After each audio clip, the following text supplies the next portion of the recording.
This is CBN NewsWatch. And thanks for joining us for CBN NewsWatch. I'm Heather Sells. Hopes for economic recovery are on the rise today as stocks surged on Wall Street in early trading this morning.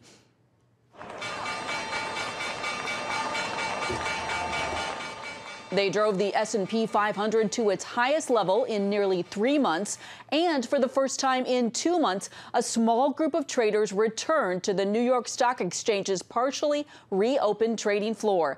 They wore masks and clapped before getting down to business. Dale Hurd has more on the state of the economy as Americans return from this holiday weekend. A U.S. biotech company has begun coronavirus vaccine trials in Australia with hopes of releasing a proven vaccine this year. And markets are reacting. What we're bringing to the table is a very strong immunogenic vaccine. It gives you functional responses. U.S. stock futures indicated big gains on Wall Street today on news of the vaccine and signs that global economies are coming back from the dead after the pandemic shutdown. Product shipments are growing again. Air travel and hotel bookings are up. Mortgage applications are rising, and more people are applying to open new businesses. Oil is also rebounding. After West Texas Intermediate plunged into negative territory for the first time on record, May is shaping up to be its best month ever, but still volatile. But the nation's food supply chain is still reeling from the effects of COVID-19. The CDC says nearly 5,000 meatpacking workers at 115 facilities in 19 states have been infected, forcing closures. The facility itself did not really have a proper method in place to really protect the frontline workers. And we started to see one plant after the other really got exposed. And with the supply chain disrupted, prices are rising. This month, fresh beef rose almost 12% and chicken was up 7.5%. But this past weekend, many Americans were determined to celebrate. Sick of quarantine and tempted by gorgeous weather in many parts of the country, crowds ignored social distancing and jammed parks and beaches for Memorial Day. Activities like this have health and state officials concerned about a resurgence, but most seem willing to take that chance. If you're worried about it, stay home. If you don't want to catch it, then stay home. President Trump and Vice President Pence visited Arlington National Cemetery to lay a wreath at the tomb of the unknown soldier. Joe Biden also made his first public appearance in 2 months at a Veterans Memorial in Delaware. And it was an extra special Memorial Day for this man. That's First Sergeant Max DeWeese waving the Marine flag. The 99-year-old veteran is not only part of the greatest generation of World War II heroes, he's now a COVID-19 survivor. I've gone through hell more than once. And this came almost as close. Dale Hurd, CBN News. Well, in California, more churches may be opening their doors soon. The state has released a framework that will permit counties to allow in-person worship services. This after President Trump on Friday pushed governors hard to reopen houses of worship, calling them essential. The California guidelines include limiting worshipers to 100 people or 25% of building capacity, whichever is lower, taking everyone's temperature, limiting singing, and no sharing of items like prayer books or collection plates. Reactions have been mixed. We reserve the right ourselves to determine the things that we should do that would be in the interest of our people. 3,000 confirmed cases in our zip code. East Oakland has been hit hard by this pandemic, and so therefore I stand in support of not opening our church doors at this time. It's not safe. I'm gonna have people thinking, okay, but you were teaching me for a long time that we have a God that heals, but now you send me home because I'm sick. A church and its pastor in Chula Vista, California, is suing Governor Newsom over his stay-at-home orders. And we are joined now by attorney Paul Jonah with the Freedom of Conscience Defense Fund and Thomas More Society. He represents the church, South Bay Pentecostal. Thank you so much for joining us. Great to be with you, Heather. Thank you. Tell us a little bit about, you have filed a civil rights lawsuit over the governor's stay-at-home orders and how they affect churches. What are your thoughts now on this new framework for churches that the state has released? Is this good news for churches? Well, certainly it's a step in the right direction, but the new guidelines are still arbitrary and unconstitutional in our view. They place limits and capacity caps on houses of worship that we don't see being placed on other industries, other organizations. I mean, for example, factories, offices have no capacity caps. So, churches that could hold 1,000 people or more are being arbitrarily limited to 100 congregants. I mean, those are the sorts of arbitrary assessments that circuit courts have already found to be unconstitutional. Our cases in the Ninth Circuit where the judges came out the other way. So there's a circuit split, which is why we're hopeful the Supreme Court will immediately weigh in. We're asking for relief before Pentecost Sunday, which is this coming Sunday. So right. I know there's a lot of churches that are hoping this Sunday to open their doors. And as you mentioned, you are appealing to the Supreme Court right now. What is your hope? What are you hoping that the Supreme Court will decide here? So our hope is that the Supreme Court will give us an immediate injunction. And the reason we're asking for that is that there's currently a circuit split. Two circuit courts, the Ninth Circuit and the Seventh Circuit, have come out against churches on this issue. And two circuit courts, the Fifth Circuit and the Sixth Circuit, have come out the other way. And they're basically applying the Constitution inconsistently. We need immediate guidance. These are fundamental constitutional rights, and they're being eroded by these, executive orders that governors are issuing without regard to the Constitution. So we're hoping the Supreme Court will step in and put in give some much needed guidance to the country as soon as possible. It sounds like the church that you represent and other churches in California right now are really at the mercy of the counties and being able to work out agreements with the counties. Is that how you understand it? Right. So Governor Newsom's most recent guidelines, they do basically leave the counties with the sole, authority to adopt these guidelines. And so that's another problem as well. There's no indication yet that San Diego County is even willing to adopt them. So as we speak, churches are still closed, whereas factories and all sorts of other industries and organizations are allowed to reopen. So it's not right. It needs to be corrected. We're working with the Thomas More Society, and we're aggressively pursuing this, and we believe it's a matter of utmost importance and needs to be addressed by the Supreme Court immediately. All right, and just briefly, the church that you represent, do you think they'll open their doors this Sunday? They are hoping for that. They're hoping and praying, and I know that Bishop Hodges he's been speaking out against what's been going on, and certainly his plan for now is to get relief from the courts, and he's looking for guidance from the Supreme Court, and hopefully he gets that before Pentecost Sunday. All right. Well, Paul Jonah with the Freedom of Conscience Defense Fund, thank you so much for your time and what you're doing. My pleasure. Thank you, Heather. In Israel, Christian sites are beginning to reopen to the public right now. Bethlehem's Church of the Nativity opened its doors on Tuesday. It was closed for nearly 3 months due to the COVID-19 lockdown. Tradition says the church is built over the site where Jesus was born. In Jerusalem, the Church of the Holy Sepulchre opened on Sunday, and both sites are under strict restrictions. No more than 50 people at a time are allowed inside. Worshippers must keep a 6-foot distance, and there is no touching or kissing items in the churches. Well, a new first for Benjamin Netanyahu as he becomes Israel's first sitting prime minister on trial. He is now in the fight of his life, and this one could drag on for years. What is behind this legal challenge? Chris Mitchell reports from Jerusalem. Prime Minister Netanyahu appeared before a 3-judge panel who will determine his legal fate. Just before the dramatic court hearing and surrounded by his supporters, Netanyahu accused the police, prosecutors, and the press of trying to depose him.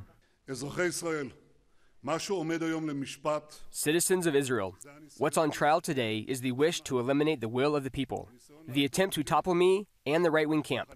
For over a decade, the left did not succeed in doing so in the polls. So in recent years, they came up with a new pattern. Sources at the police and attorney's office joined together with the left-wing newspapers. I call them the Just Not Bibi bunch in order to tailor baseless cases. He also said during a TV interview he will not accept a plea bargain and wants full transparency. The trial began here at Jerusalem's district court. While his legal fate rests here, his political future is being tried in the court of public opinion, where both detractors and supporters of Netanyahu came out into the streets. Hopefully, the court is going to make justice. What they will see is a proud people holding their heads high, standing tall, and saying, "You'll never walk alone, Netanyahu." In the Knesset, some say it's time to go. I truly believe the people of Israel will understand it's time to move forward. It's time to say to Netanyahu, thank you, but enough is enough. Former Prime Minister Ehud Olmert, who himself went to jail on corruption charges, says Netanyahu will go to jail for years. Netanyahu faces charges of fraud, breach of trust, and bribery over gifts received from friends and alleged deals with Israeli media for positive coverage. The trial came just hours after the new government held its first cabinet meeting. The next court date could be months away, and some legal analysts speculate the trials could take up to 3 years. Until then, Netanyahu will be able to serve in the government. Chris Mitchell, CBN News, Jerusalem District Court. Coming up, how educators and parents are preparing for whether schools will reopen this summer or in the fall. But before we go to break, here is a look at what is trending on CBNNews.com.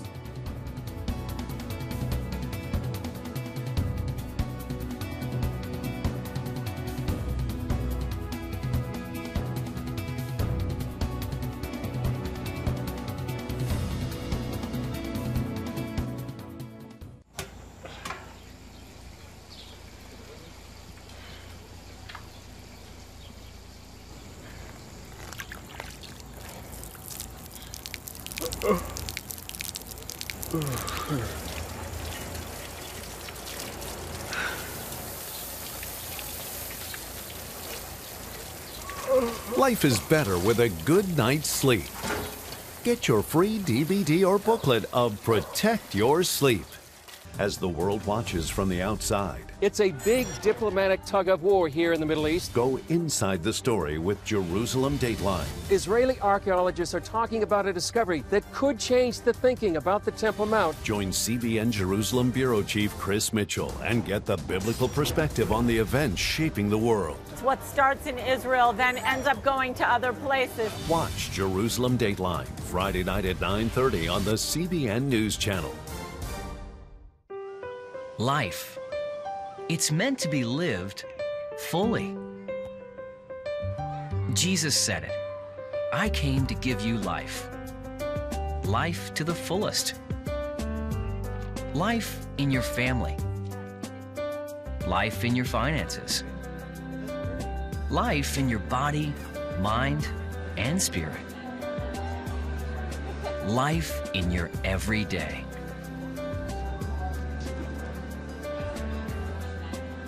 At CBN.com, we're taking what Jesus said seriously. We're here to help you discover life. Life. Live it fully. CBN.com.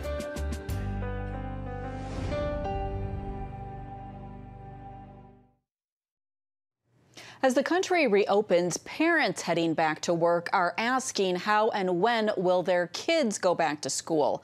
Under the White House reopening guidelines, states can choose to open some businesses in Phase 1, but they cannot open schools until Phase 2. Schools in 48 states and Washington, D.C. are closed for the remainder of the academic year, but educators are already looking ahead to plans for the fall. However, a recent ABC News poll found more than 2/3 of Americans said they are not currently willing to send their child back to school. I would not feel comfortable sending my kids to school right now or go to camp because of, there's no vaccine. President Trump said earlier this month that young people do well with the virus, but now health experts say some children are suffering from potentially COVID-related inflammatory disease. Private Christian schools are gearing up for fewer students and bigger financial challenges this fall. A survey of close to 800 schools in late April found that new student inquiries are down and many have ended or cut back on their fundraising campaigns during the pandemic. And joining us now with more is Dr. Lynn, Swann, the Chief Strategy and Innovation Officer at the Colorado-based Association of Christian Schools International. It works with 2,400 member schools in the U.S. in addition to schools around the world. Dr. Swann, thanks for joining us. Thanks so much, Heather, for having me. This survey that you did, it gives a snapshot of where Christian schools are at. And talk about what perhaps is the good news first. How have private Christian schools been able to adapt, basically just quickly transitioning to online learning during this pandemic? Yeah, the good news is that our schools responded very nimbly and swiftly. So we had about a third of our schools didn't even miss a beat. They transitioned to distance learning literally overnight. And then 80% of our schools missed less than 5 days of instruction due to their physical campuses being closed. So we saw our schools transitioning very quickly to online learning, to distance learning, and they did so with great quality and fidelity. So the survey found out that our schools were still offering things like electives and physical education, music and arts, our Bible classes. So again, they transitioned quickly, but still providing a very comprehensive educational experience for their students. So that's the good news. Right. And I want to ask you, the Brookings Institution is forecasting that severe financial challenges for private schools will likely result in some closures. Your survey shows that new student inquiries are down. How concerned are you about these trends? Well, I think schools in all sectors, private as well as public, are concerned about the future.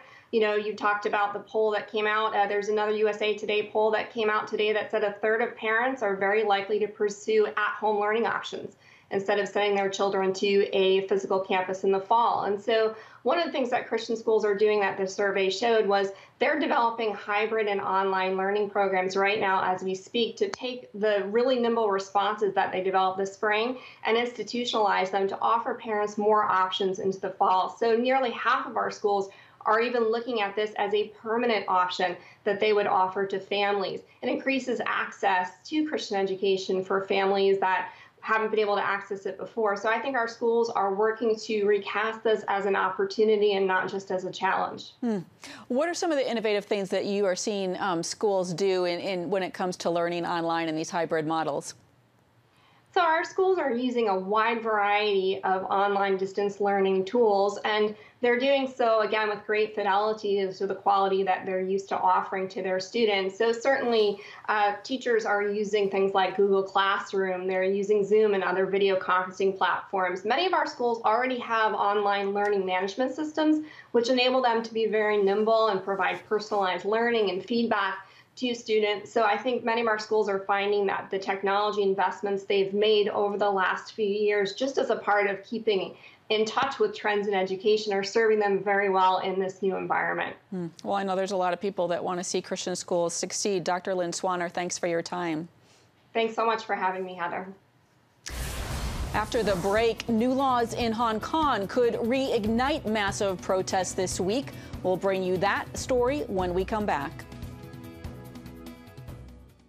On October 1st, 1961, history was made when a tiny station began transmitting the first signals of the Christian Broadcasting Network. CBN, the Christian Broadcasting Network. And now, a new era has begun with the all-new CBN News Channel. Just moments ago, the Iron Dome intercepted an incoming rocket right on the Gaza border. Administering in this area, spiritual warfare is definitely involved. A 24/7 news network, bringing you the news you want from a source you can trust. In Kenya, 40% of the medical services are actually provided by these Christian hospitals. Let's talk about the economy. Believers here are joining together to win people to Jesus Christ. All your favorite shows now in one place. Go to CBNNewsChannel.com to find out how to get the CBN News Channel on your TV all day, every day. CBN News.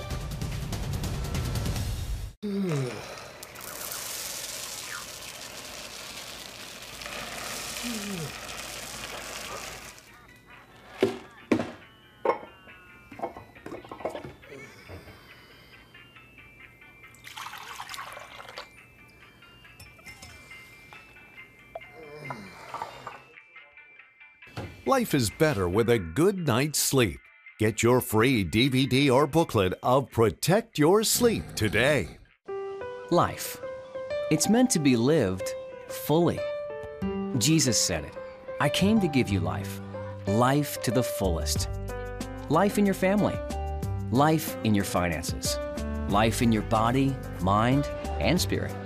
Life in your everyday. At CBN.com, we're taking what Jesus said seriously. We're here to help you discover life. Life. Live it fully. CBN.com. Leaders from around the world continue to condemn China's plans to tighten its grip on Hong Kong. The communist government announced plans to impose new security laws that could severely curtail human rights and other personal freedoms for Hong Kong residents. Thousands of pro-democracy protesters are expected to flood the streets of Hong Kong this week ahead of talks on implementing the new measures. And senior international correspondent George Thomas joins us now for more. So, George, this goes back to 1987. China signed an agreement promising to honor Hong Kong's ability to self-govern. Does that still hold? Yeah, so just to give you context, the Brits basically handed over Hong Kong to China in 1987, as you mentioned, Heather, and they said, look, you can control Hong Kong, can be self-autonomous, they can self-govern for the next 50 years. So that basically means till 2047, they can be this separate one country, two system of governance. And basically what the Chinese government said last week is, in essence, upending them. So what they're going to do is they're going to pass a set of new strict measures. Keep in mind, these are strict measures that today rule the length and breadth of China. And they want to extend their ability of governance and power over into Hong Kong, and basically saying you are in essence part of China, you always have been, but the way you rule yourself, you govern yourself, security measures, you are basically a copy of China. Yeah, so they have at least 20 plus years left as part of the agreement, and basically the Chinese are saying we're not going to keep up our end of the bargain. So you were in Hong Kong during last year's demonstrations. What were you hearing from residents about this transition? Overwhelming majority of Hong Kong residents do not want to be just another city in China. They don't, because they see what it's like. They see what life is like on the mainland, and they don't want that replicated. And to a large extent, Heather, what you have today in Hong Kong is this oasis in the middle of this middle kingdom known as China, where there's business, there's free trade, there's personal freedoms, all kinds of liberties, personal as well as economic, that has allowed in large part Hong Kong to thrive and be a major Asian financial capital. The question now is, if China does impose these new security measures, will various foreign entities, foreign companies, Western, Southeast Asian, and so forth, will they find a climate, an economic climate that is conducive to the kind of growth that we have seen in China, in Hong Kong rather, since the early 1980s. Do you see the U.S. or any other entities at this point having any kind of leverage over China to maybe slow down this whole process? No, we don't. I mean, the White House over the weekend, the president's White House National Security Advisor said that China will slap sanctions on the various government officials that are enforcing the law, or enterprises like businesses and banks that are doing this. But keep in mind, what this means for the Hong Kong residents is that the ability to protest, the ability to have free speech, the ability to speak, for freedom of the press, will be severely curtailed. And more importantly, these independent judiciary judges, these judges that have operated for 20 plus years outside of China's purview, judicial purview, suddenly now every Hong Kong judge is under the tutelage, under the authority of the Chinese government, if this does in fact go through. All right, and just briefly, have you heard from churches in Hong Kong on this? What are their thoughts? Yeah, they have, over the last year, we've reported on them here at CBN News. They have overwhelmingly stood on the side of the protesters. They see, again, keep in mind, they see what life is like for Chinese believers on the mainland, and Hong Kong Chinese have had this incredible amount of freedom. And keep in mind, in the early days when I started going to China 25 years ago, Hong Kong used to be the gateway. I mean, people would be smuggling hundreds of thousands of Bibles, copies of the Bible and other evangelistic material from Hong Kong into China, because in essence it was two separate countries. But today, and they enjoy tremendous amount of religious freedom. Big question on the issue of religious freedom going forward and the position for Christians in Hong Kong. Yeah, a lot of ramifications. Yeah, George Thomas, absolutely. Thank you. You're welcome. Sure. So up next, what makes one Christian band's latest music video so unique and special? We'll take a look next.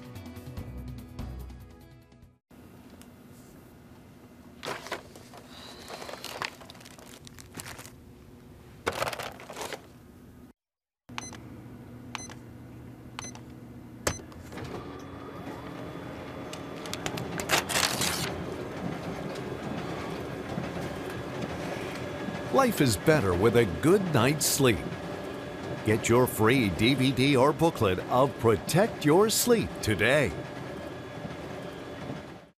I'm Ephraim Graham, and this is Studio 5. Cruise with me as I discover the good things happening in the world of music, sports, television, and movies. The fact that Ryan Coogler was going to be directing the film, I knew that something special was going to happen. We'll chat with artists at the forefront of entertainment and explore the connection between popular culture and faith. I asked my pastor, I said, well, does that mean I'm supposed to be a preacher? He says, well, no, you already have a pulpit. Watch Studio 5, Wednesday night at 9:30. Remember for a moment what it was like to be a child.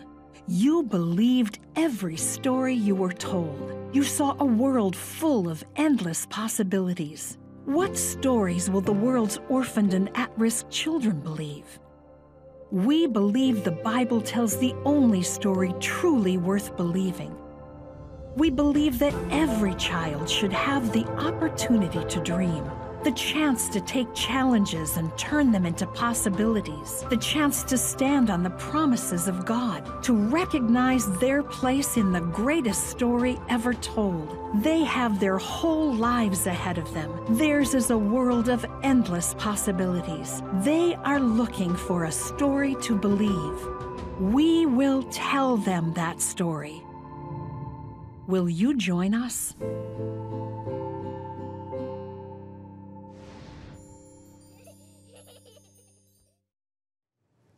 In the age of social distancing, Christian music band Hillsong United's latest music video is an emotional reminder of the changing times. The Another in the Fire music video features the Hillsong United gang FaceTiming and Zooming while recording their parts of the song from home. And it also reminisces about where the group was not all that long ago, performing for large crowds and connecting with fans. United's J.D. Douglas wrote in a press release that the video, quote, speaks to the truth that we are not alone in this journey called life. Douglas said we can come through any season or circumstance stronger because Jesus is with us and God will make a way for us. And that's it for this edition of CBN News Watch. We hope you have a great day.